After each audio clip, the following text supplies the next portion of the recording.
For Americans right now, the big issue is the pandemic and not just the health risks associated with the pandemic, but the economic fallout, the impact on schools and childcare, and just the general well-being of the American population. And they're going to go to the polls in November with the pandemic still raging and hopefully better treatments in sight, a vaccine in sight, but they're going to be looking to put into the White House the person they believe will be best able to manage this unbelievable crisis.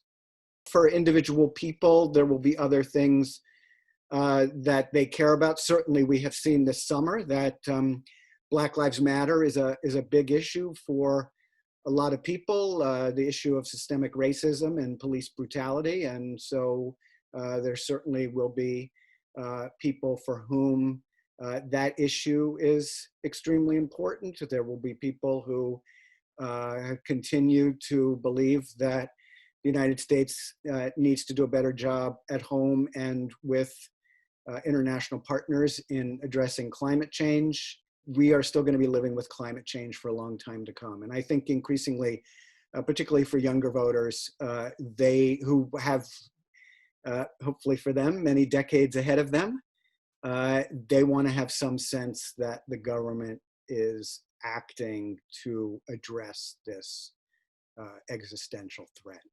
I think one of the things that's been unfortunate about the discourse in the past few months is that the media treats these issues as dividing America, that there's, that the systemic racism is caught up in polarization, wearing a mask is caught up in polarization.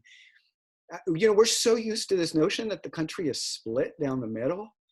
And yet on issues like wearing a mask, on issues like ensuring social distancing, on issues like systemic racism and police brutality, you have a majority, a really quite solid majority of the population that believes that the federal government should be doing more about the pandemic, that believes that we as a society need to do more about systemic racism. So I think that it's a bit of a misnomer to suggest that the country split down the middle on all these issues. I think on a number of these issues, we're seeing an increasingly significant majority of the population.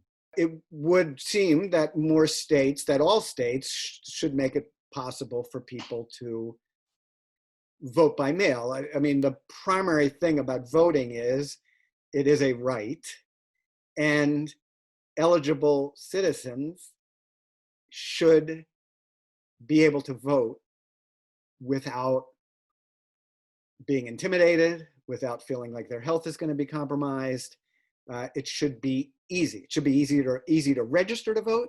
It should be easy to vote. That in a democracy, people should be able to vote.